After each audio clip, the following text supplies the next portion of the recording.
Muy bien, pues ya estamos en el segundo video del cálculo del WACC. En este video lo que vamos a ver es un ejemplo de un proyecto que quiero financiar, donde necesito un edificio, pagar servicios, recursos humanos, mobiliario y equipo, materia prima, capital de trabajo y finalmente me da una inversión de 23,000. Estos elementos son los que necesito para poder financiar mi proyecto y entonces tengo que elegir cuáles son las fuentes de financiamiento más adecuadas. ¿Cuáles puedo utilizar? Bueno, pues de entrada, el edificio se financia con un préstamo de hipoteca, un préstamo hipotecario. El mobiliario con un préstamo refaccionario. Los servicios, el recurso humano, la materia prima y el capital de trabajo propiamente, lo voy a financiar con PHA. Ese es el crédito más adecuado para este tipo de financiamientos. Ahora, esto es lo que puedo utilizar como fuentes de financiamiento adicionales al capital común y al capital preferente. Lo que tendría que ver es qué disponibilidad tengo de esas fuentes. Tengo los 4 elementos: hipoteca, avío, preferente y común. Pero recuerden que los bancos, que son los que me prestan el hipotecario y el avío, normalmente me financian máximo el 80% de estos bienes. Por lo tanto, el resto de los recursos que requiera los voy a tener que utilizar con preferente y común. Bien, tomando esta limitación, pues podría decir que el hipoteca la voy a poder usar solamente hasta 11,200 y tendré que conseguir el resto con otra fuente. El avío, que es el PHA, pues solo puedo tomar 5,792. Así es que el resto de los recursos que requiero los voy a tener que conseguir entre capital preferente y común. Y tengo que hacer mi selección. ¿Vea? En la siguiente lámina vamos a ver una selección que ya preparamos. Y este es el primer elemento, ¿no? Ya tengo identificadas las fuentes y antes de pasar a lo siguiente, voy a ver cómo quedamos. Bueno, pues se decidió que voy a financiar con un avío los de 5,000, con una hipoteca de 11,000 y voy a emitir acciones preferentes por 2,000. Mi capital social y las utilidades que tengo acumuladas van a sumar 5,000, de tal manera que con esto obtengo los 23,000 que requiero. Recuerden que la participación del capital preferente y del común siempre tiene que ser muy limitada, porque aunque los accionistas preferentes no tienen voz y voto, sí pueden influir en las decisiones si tienen una participación más importante. ¿Ok? Bueno, pues el primer punto, que es vamos a calcular la participación relativa, será que tomemos el crédito de avío y lo dividamos entre el total, y cada uno de los créditos o fuentes las voy a dividir entre el total de la escritura para tener el peso. El peso es el porcentaje de participación de estas fuentes dentro del total. Así es que todos los pesos me tienen que sumar siempre el 100%. Ese es el paso 1. El paso 2 y el 3, que es identificar los elementos y calcular los costos, bueno, pues lo voy a ver a continuación. Tengo que para la deuda necesito considerar la tasa del crédito y multiplicarla por 1 menos la tasa de impuestos. Para mis ejemplos, pues tengo que el PHA, que es 15% por 1 menos la tasa de impuestos, me da el 10,5. El hipotecario, 9 por 1 menos la tasa de impuestos, me da el 6,3. Vean que la tasa neta está bajando con relación a lo que el banco me cobra, ¿sí? ¿Por qué? Porque los impuestos que me deducen los intereses, pues me causan un beneficio. Eso es lo que llamamos escudo fiscal. Luego, para calcular el capital preferente, lo puedo hacer tomando dos datos: la utilidad por acción o el dividendo, que no es otra cosa que el dividendo que tengo en porcentaje lo traduzca a pesos y los divida entre el valor nominal de la acción o costo de menos el costo de suscripción, es decir, el dinero neto que percibí. Puedo hacerlo en pesos o en porcentaje y el resultado va a ser el mismo. Así es que si mi dividendo es del 9%, y lo divido entre 1, que representaría el 100% del valor nominal o el valor del capital, menos lo que me cuesta el costo de emisión o de suscripción, pues en realidad estoy recibiendo el 93% del valor del capital.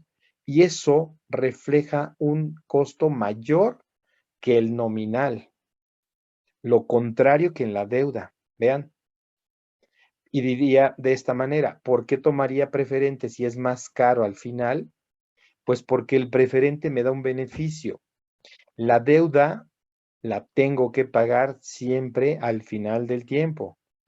El capital preferente no lo tengo que pagar. Recibo el capital y cuando los inversionistas requieren su capital, simplemente tienen que venderle a otro inversionista su participación y ya, a mí me eximen de ese pago. Lo único que tendré que estar pagando es el dividendo. Y finalmente, el capital común o el capital común lo voy a calcular pues con la fórmula del KPM, que es la tasa libre de riesgo más la tasa del rendimiento esperado menos la tasa libre de riesgo, que me diría, este es mi costo neto, y lo multiplico por la beta. Entonces, mi tasa libre de riesgo, mi rendimiento esperado, que puede ser lo que el socio quiere ganar, o el rendimiento de mercado para este tipo de negocios, o la tasa de rendimiento como ROI, el Return on Investment, que es el rendimiento que generan hoy por hoy esta empresa, que se calcula como utilidad neta entre activos totales. Y la beta, que es la beta de la acción, que es el riesgo de mercado, es un indicador netamente bursátil que representa lo que mi acción en el mercado tiene de riesgo, ya sea que suba la bolsa, baje la bolsa y mi acción suba o baje de precio, pero se busca la correlación entre estos elementos y me da un número que refleja ese riesgo. ¿Ok? Cuando una empresa no cotiza en la bolsa, podríamos considerar que esta beta es 1. Y si la beta es 1, pues veremos que finalmente el rendimiento o el costo de este elemento, pues sería el rendimiento esperado. Ya que si voy a multiplicar por 1 estos elementos y por un lado la tasa libre de riesgo la sumo y por otro la resto, se eliminarían y quedaría esto tasa de rendimiento esperada como costo, pero solo cuando la beta sea igual a 1. Bueno, pues aquí está mi cálculo con los datos que había tenido anteriormente. El 25% le quito el 5, lo multiplico por el 1.2 y le agrego el 5% y me da un costo del 29%. Y aquí confirmamos lo que decíamos. Finalmente, el costo del capital común es el más alto de todos. ¿Ok? Bien, y entonces el último paso, vamos a meter todos estos elementos a la tablita para que la podamos entender. Fuente, valor, peso, tasa, costo y capital y costo ponderado, perdón. Pues tengo la deuda, digo el PHA, la deuda 1, que representa 5,000, la deuda hipotecaria, que son 11,000, el capital preferente que decidí que eran 2, el capital común que ponemos en 3 y el capital común como utilidad acumulada que serían 2,000, nos dan los 23,000. Vaciamos los pesos que ya habíamos calculado y tenemos aquí claramente la vista de los pesos y participaciones de cada elemento y vemos que la deuda en hipoteca es la más alta dentro de la participación. Luego, como tasas, pues voy a usar las tasas que tengo como tasas de referencia y a partir de estas tasas voy a ir calculando mis costos como lo hicimos anteriormente. Ya tengo mis tasas, mis costos y el último elemento es multiplicar la K por la W y tener el costo ponderado de cada elemento. El costo ponderado significa esta fuente, cuánto me cuesta dentro del total que sería el 1243. Cada uno de los elementos tiene un costo ponderado. PHA 228, pH 3, KP 0.84, que es el más bajo. Y el KE en conjunto, pues tienen un poquito más del 6%.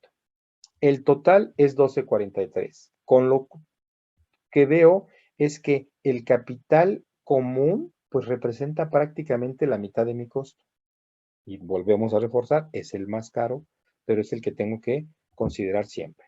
Y bueno, esto me está diciendo que mi WACC, mi costo promedio ponderado de capital, es 12.43.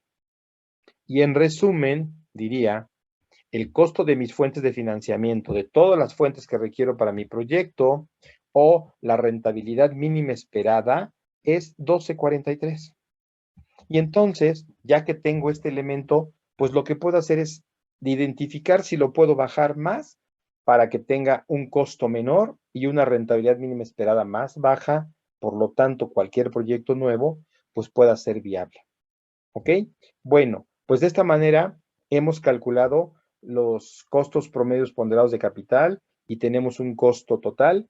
Espero que este resumen les haya aclarado más el cómo esta herramienta que es tan importante y que se ve tan complicada, se puede calcular de una manera muy sencilla. Hasta luego.